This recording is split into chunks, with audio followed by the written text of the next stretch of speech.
नमस्कार साथियों, स्वागत है आपका चैनल 360 लाइव बूस्ट में। इस चैनल में 360 डिग्री के तर्ज पर जीवन के सारे विषयों जैसे motivation, health, finance, life style, technology, news analysis आदि के टॉपिक्स कवर किए जाते हैं। इसलिए ही इस चैनल का नाम 360 लाइव बूस्ट है। दोस्तों, नवंबर महीने में झारखंड विधानसभा चुनाव होने वाले हैं। इस चुनाव के माहौल में झारखंड की राजनीति में कई उठापटक और बयानबाजी नेताओं की ओर से हो रहे हैं। कई बड़े नेताओं ने पार्टियां बदल ली है। आज के वीडियो में हम इन्हीं दल बदलू नेताओं के बारे में चर्चा करेंगे। तो आइए पहले जानते हैं किन किन नेताओं ने पार्टियां बदली हैं। इनमें प्रमुख हैं युवा नेता कुणाल सारंगी, जो बीजेपी से जेएमएम में शामिल हुए। दूसरी हैं डॉक्टर लुइस मरांडी, ये भी बीजेपी छोड़कर जेएमएम में शामिल हो चुकी हैं। ये बीजेपी सरकार में कल्याण मंत्री रह चुकी हैं।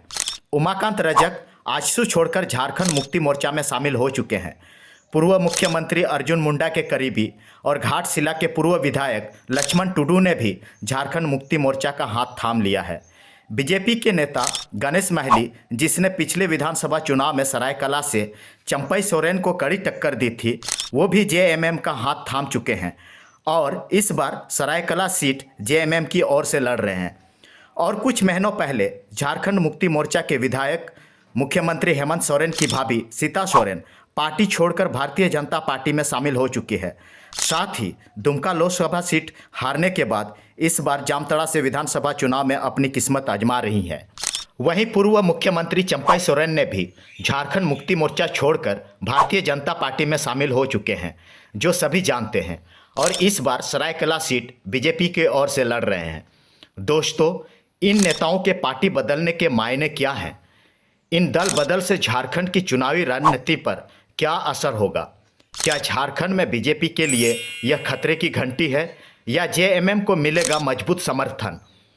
क्या सत्ताधारी पार्टी में शामिल होने से नेताओं को ज़्यादा फंड और समर्थन मिलता है? इस प्रकार के कई सवाल हैं।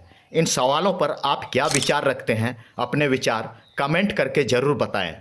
इन दल बदलू नेताओं से पार्टी बदलने के विषय पर जब मीडिया वाले इनसे सवाल पूछते हैं तो इनका तर्क सुनकर तो गिरगिट भी शर्मा कर यह धरती छोड़ दे। ये ऐसा तर्क देते हैं मानो कि यह सब कुछ जनता की सेवा के लिए कर रहे हैं। और पार्टी के विचारधारा का क्या, वो तो गया तेल लेने। बीजेपी और जेएमएम दोनों ही पार्टी के विचारधारा एक दूसरे से मेल नहीं खाते और इसी विचारधारा के तर्ज पर ही वे चुनाव लड़ते हैं और वोटर्स को लुभाते हैं। और वोटर्स भी विचारधारा को ही अपना हितैषी समझकर पार्टियों को वोट देते हैं। लेकिन इस तरीके से जब नेताओं द्वारा पार्टी बदली जाती है तो विचारधारा का कोई मतलब नहीं रह जाता है। और इस बात की क्या गारंटी है कि ये नेता जिस तरह से वर्तमान में टिकट ना मिलने के वजह से पार्टी बदले हैं और जिस पार्टी में शामिल हुए हैं, भविष्य में टिकट ना मिलने पर पार्टी नहीं बदलेंगे? मतलब साफ है, इन दल बदलू नेताओं को जनता और जनता की सेवा से कोई मतलब नहीं है। बस इनको सत्ता तक पहुंच चाहिए। जब ये सत्ता के लिए पार्टी और अपने विचारधारा से समझौता कर सकते हैं, अपने बयानों से मुकर सकते हैं, तो फिर ये कितना विश्वास योग्य हैं, आप खुद विचार कीजिए और आगामी विधानसभा चुनाव में सोच समझकर वोट कीजिए। धन्यवाद। जय हिंद।